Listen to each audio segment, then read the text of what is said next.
അടിയന്തര പ്രമേയ ചർച്ച എപ്പോഴും ചർച്ചയ്ക്ക് എടുക്കുന്നുണ്ട്. ഒരു മന്ത്രി ഒറ്റക്കൊരു മന്ത്രിയെ കൊണ്ടാവൂല ഞങ്ങളെ നേരിടാൻ എന്നുള്ളത് കൊണ്ട് എല്ലാവരും കൂടി നേരിടുന്ന ഒരു പരിപാടിയാണ് ഈ അടിയന്തര പ്രമേയങ്ങൾ ചർച്ചയ്ക്ക് എടുക്കൽ. അയാൾക്ക് മനസ്സിലായി, ഒരാളെ കൊണ്ട് കഴിയൂല. അപ്പോൾ എല്ലാവരും കൂടി കൊടുക്കുകയാണ്. കൂടി കൊടുത്തോട്ടെ തരും, നല്ല കാര്യമാണ്, എല്ലാവരും കൂടി കൊടുക്കട്ടെ. പക്ഷേ ബഹുമാനപ്പെട്ട ധനകാര്യമന്ത്രിയോട് എനിക്ക് പറയാനുള്ളത്, ബഹുമാനപ്പെട്ട മെമ്പർമാരെ ഇങ്ങനെ ശിക്ഷിക്കരുത്. കാരണം എന്താണെന്ന് വെച്ച് കഴിഞ്ഞിട്ടുണ്ടെങ്കിൽ, സർ, ഇപ്പോൾ ജലാലിപ്പോൾ പ്രസംഗിച്ച് നിർത്തിയപ്പോൾ പറഞ്ഞത് വളരെ ഭദ്രമാണെന്നാണ്. സാമ്പത്തിക സ്ഥിതി വളരെ ഭദ്രമാണ്, നമ്മൾ വെറുതെ പറയുന്നതാണ്. സർ, എന്നാൽ പിന്നെ നാട്ടിലുള്ള കുറേ കാര്യങ്ങൾ അതൊക്കെ ഒന്ന് മര്യാദയ്ക്ക് ചെയ്തുകൂടെ? കോൺട്രാക്ടർമാർക്കുള്ള ബില്ലാണ് കൊടുത്തുകൂടെ ധനകാര്യമന്ത്രി? എന്തിനെത്ര ഉഷാറാണെങ്കിൽ. അതേപോലെ തന്നെ ആശുപത്രിൻ്റെ ഒക്കെ സ്ഥിതി വളരെ മോശമാണ്. കുറേ ദിവസമായിട്ട് ചർച്ച, എല്ലാവർക്കും ബോധ്യമുണ്ട് കാര്യങ്ങൾ വളരെ മോശമാണെന്ന് മെമ്പർമാർക്ക് മുഴുവൻ ബോധ്യമുണ്ട്. അവരെ കൊണ്ട് ഇങ്ങനെ പറയിപ്പിക്കണോ? അതാണ് എത്ര പൈസ ഇല്ലാത്തതുകൊണ്ട് എന്തെല്ലാമാണ് നിൽക്കുന്നത്. എല്ലാം നിന്നിരിക്കല്ലേ, റോഡ് പണി നിൽക്കുന്നു, കുഴിയടക്കൽ നിൽക്കുന്നു, പിന്നെന്തൊക്കെ ഇതര ശാസ്ത്രജ്ഞ മുടങ്ങുന്നു, മരുന്നില്ല. ആ മെഡിക്കൽ കോളേജിലൊക്കെ ഉപകരണങ്ങൾ വാങ്ങിയതിൻ്റെ ബില്ലൊന്ന് കൊടുത്തുകൂടെ? എത്ര ഉഷാറാണെങ്കിൽ അതങ്ങോട്ട് കൊടുത്തൂടെ? അത് കൊടുക്കണില്ല. കാരുണ്യമില്ല. ഉപകരണങ്ങൾ തിരിച്ചു കൊടുക്കും, ബില്ല് കൊടുക്കാത്തതുകൊണ്ട്. കോഴിക്കോട് മെഡിക്കൽ കോളേജിലെ പ്രശ്നം ഏറ്റവും ഗൗരവമുള്ള പ്രശ്നം. എൻ്റെ ബഹുമാനപ്പെട്ട ധനകാര്യമന്ത്രി, എന്നാൽ പിന്നെ എന്തിനാ ഇങ്ങനെ ക്രൂരത കാണിക്കുന്നത്? അതൊക്കെ ഒന്ന് കൊടുത്തൂടെ? ഒന്നും കൊടുക്കുന്നില്ലല്ലോ. എല്ലാവർക്കും അറിയാം വളരെ മോശമാണ് കാര്യങ്ങൾ. പൊളിഞ്ഞ തറവാട്ടുകാരെ പണിയാണ് എന്ന് പറഞ്ഞിട്ടുണ്ടെങ്കിൽ മേനി പറയും ചെയ്യും, ഒന്നിനൊട്ട് കാശ്. ബടായിക്കര നമ്മൾ ഉഷാറാണ്, നാട്ടിലൊക്കെ നടക്കുമ്പോൾ ട്രില്യൺ ബില്യൺ ഒക്കെ എഴുതി വെച്ചിട്ടുണ്ട്, വലിയ ബോർഡ്, ട്രില്യൺ ലക്ഷ്യം.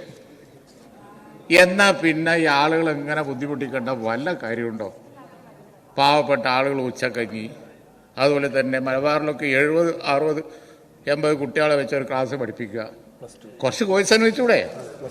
ഇപ്പം ഇന്ന് രാവിലെ ബഹുമാനപ്പെട്ട വിദ്യാഭ്യാസ മന്ത്രി അപ്രൂവലിൻ്റെ കാര്യം പറഞ്ഞു. ആർക്കെങ്കിലും ഒരു ശമ്പളം ഉണ്ടോ? എല്ലാം ഈ സെക്രട്ടേറിയറ്റിൻ്റെ പഠിക്കൽ വന്ന് കിടക്കുകയല്ലേ. സെക്രട്ടേറിയറ്റിൻ്റെ പഠിക്കൽ സമരം അങ്ങനെ നടന്നുകൊണ്ടിരിക്കുന്നു. സർ, എനിക്ക് ഗവൺമെൻറ്റിനോട് പറയാനുള്ളത്, നിങ്ങൾ യാഥാർത്ഥ്യ ബോധം ഉൾക്കൊള്ളണം. യഥാർത്ഥത്തിൽ ഒന്നിനും കാശില്ല. ഇപ്പം നമ്മൾ JJM നിന്നത്, കുടിവെള്ള പദ്ധതി നിന്നത് എങ്ങനെ?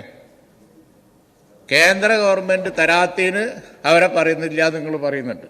കേന്ദ്ര ഗവൺമെൻറ് തരാത്തിന് നല്ലോണം അവരെ പറയാൻ ഞങ്ങൾ തയ്യാറാണ്, നിങ്ങളെ കൂടാൻ തയ്യാറാണ്. പക്ഷേ യാഥാർത്ഥ്യ ബോധത്തോടു കൂടി കാര്യങ്ങൾ സമീപിക്കണ്ടേ? കുടിവെള്ള പദ്ധതി എന്താ ഉണ്ടായത്? അവർ തന്ന പൈസ നിങ്ങൾ തിരിമറി ചെയ്തു. കേന്ദ്രം കൊടുത്ത വിഹിതം തിരിമറി ചെയ്ത് കുടിവെള്ള പദ്ധതി മുടങ്ങി. എല്ലാ ഗ്രാമത്തിലും വെള്ളം എന്നുള്ള പദ്ധതിയെ മുടങ്ങി. പൈപ്പ് കുഴിച്ചിട്ട് അവിടെ നിന്നു. എന്നിട്ട് പെർഫോമൻസിനെ പറ്റി പറഞ്ഞുകൊണ്ടിരിക്കുന്നു. നമ്പർ 1 സർ, ഈ നമ്പർ 1 എന്നുള്ളത്, സർ, ഞാൻ 95 മന്ത്രിസഭ, കരുണാകരൻ മന്ത്രിസഭൻ്റെ കാലത്ത് ലോകം മുഴുവൻ പോയി പ്രസംഗിച്ചതാണ്. ആരോഗ്യ സംരക്ഷണത്തിൽ, ആയുർദൈർഘ്യത്തിൽ, ലിറ്ററസിയിൽ, അങ്ങനെ ഒരുപാട് കാര്യങ്ങളുണ്ട്. അതിലൊക്കെ നമ്പർ 1 വേൾഡ് സ്റ്റാൻഡേർഡാണെന്ന് ന്യൂയോർക്ക് പോയി പ്രസംഗിച്ചതാണ്. 2001 ആന്റണി ഗവൺമെൻറ് കാലത്തും പോയി പറഞ്ഞതാണ്.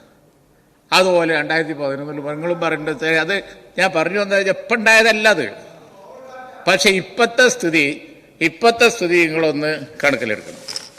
ഇപ്പോഴത്തെ സ്ഥിതി, സദേൺ സ്റ്റേറ്റ്സ്, തമിഴ്നാട്, കർണാടക, ആന്ധ്ര, തെലങ്കാന, ഈ സംസ്ഥാനങ്ങളൊക്കെ ഇന്ത്യൻ സമ്പദ്ഘടനക്ക്, സദേൺ സ്റ്റേറ്റ്സ് പൊതുവിൽ കൂട്ടത്തിൽ കേരളവും നല്ല സംഭാവന, 30% വലിയ സംഭാവന കൊടുക്കുന്നുണ്ട്. നിങ്ങൾ ഈ നമ്പർ 1 ആകാൻ വേണ്ടിയിട്ട് ഇപ്പോൾ ഇവിടെ പ്രസംഗിച്ച പിന്നെ പൊന്നാനി മെമ്പർ ഉൾപ്പെടെ എല്ലാവരും ചെയ്തത് എന്താ വെച്ച് കഴിഞ്ഞാൽ, ഒറ്റ ചാട്ട. കേരളത്തിൽ നിന്ന് നേരെ UPയിലേക്ക് ഒരൊറ്റ ചാട്ടാണ്. തമിഴ്നാടായിട്ട് കമ്പയർ ചെയ്ത് നോക്കണ്ടേ?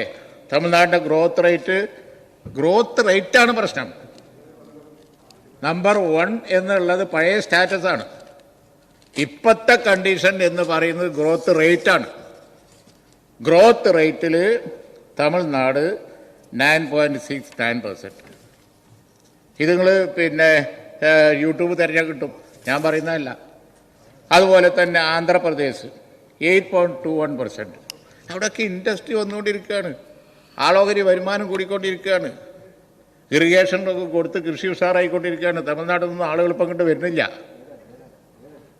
ബംഗാളിൽ നിന്നും ബീഹാറിൽ നിന്നും അവിടെ നിന്നൊക്കെ വരുന്നത്. ഇങ്ങോട്ട് മാത്രമല്ല, അങ്ങോട്ടൊക്കെ പോകുന്നുണ്ട് ആളുകൾ, അങ്ങോട്ടൊക്കെ പോകുന്നുണ്ട്. കാരണം ഈ സ്റ്റേറ്റിലൊക്കെ പണിയുണ്ട്, ഗ്രോത്ത് ഉണ്ട്, അൺഎംപ്ലോയ്മെൻറ്റ് കുറഞ്ഞു വരികയാണ്.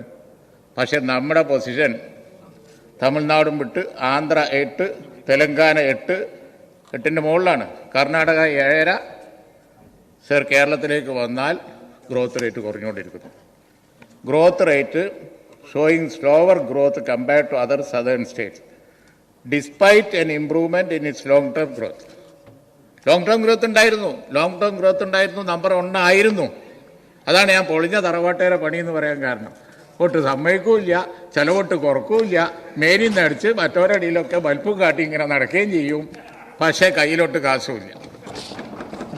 പഴയ തറവാട്ടേരെ ഞാൻ കുറ്റം പറയില്ല, കയ്യിൽ കാശില്ല എന്ന്. പക്ഷേ അത് എനിക്ക് അതിലൊരു വിമർശനമുള്ളത് എന്താണെന്ന് വെച്ച് കഴിഞ്ഞിട്ടുണ്ടെങ്കിൽ, ഇവിടെ ഉമ്മൻചാണ്ടി ഗവൺമെൻറ് കാലം ഉണ്ടായിരുന്നു, ആൻ്റണി ഗവൺമെൻറ് കാലം ഉണ്ടായിരുന്നു, അതുപോലെ മുമ്പോട്ടായിരുന്നു ചെലവ് ചുരുക്കൽ. ചെലവ് ചുരുക്കലില്ലല്ലോ. ഇല്ല, ചെലവ് ചുരുക്കുക എന്ന് പറഞ്ഞാൽ പരിപാടി തന്നെ നിങ്ങൾക്ക് ഇതൊട്ട് സമ്മതിക്കൂല.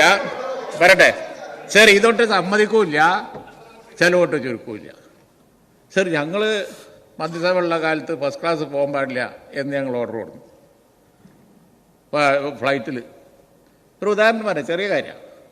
അതേപോലെ തന്നെ അനവധി എക്കണോമിക് മെഷേഴ്സ് ഞങ്ങൾ കൊണ്ടുവന്നു. ഒരു എക്കണോമിക് മെഷേഴ്സ് ഈ ബുദ്ധിമുട്ടിൻ്റെ കാലത്ത് പോലും നിങ്ങൾ കൊണ്ടുവന്നില്ലല്ലോ. യോഗങ്ങൾ, പലജാതി പരിപാടികൾ, മാനവീയം, കേരളീയം, അതുപോലെ തന്നെ പലതും. ഒരു കാര്യത്തിലും ഈ ദൂരത്തിൽ പരസ്യം കൊടുക്കൽ, ബോർഡ് എഴുതി വെക്കൽ. ഞാനതാ പറഞ്ഞത്, മേനി നടിക്കുന്ന കാര്യത്തിൽ യാതൊരു കുറവുമില്ല. എന്നാ കോൺട്രാക്ടർമാർ പണി നിർത്തി. അതേപോലെ തന്നെ റോഡുകളിലൊക്കെ കാണുന്നില്ലേ, കുഴിയോട് കുഴി ഒന്നും നടക്കണില്ല. കുടിവെള്ള പദ്ധതി മുടങ്ങി, പൈപ്പൊക്കെ പഴയതായി, 2 പൈപ്പും കൂടി ഒന്നായി, പൈപ്പ് മാറ്റാത്തതുകൊണ്ട്. ഞാൻ പറയണ്ടല്ലോ കൂടി. അതാണ്, അതെ, 10 കൊല്ലമായി നിങ്ങൾ തുടങ്ങിയിട്ട് എന്നുള്ളതൊക്കെ ഇപ്പോൾ പറഞ്ഞിട്ട് വല്ല കാര്യമുണ്ടോ? എന്നിട്ട് കുറേ റേറ്റും ഇതും കൊണ്ടുവരും. 25 കോടി അവിടെ, മറ്റൊരു കോടിക്കാർ 10 കൊല്ലം കഴിയുമ്പോൾ കുറച്ച് കൂടും. അതിലെന്താ, അത് സ്വാഭാവികമായ കൂടലാണ്. ഈ റേറ്റും കണക്കുമൊക്കെ പറഞ്ഞ് കേരള തെരഞ്ഞെടുപ്പ് ഇന്ന് UP യും ബീഹാറും പോയിപ്പോൾ അമേരിക്ക ഏറ്റാ കംപ്ലൈൻറ്റ്.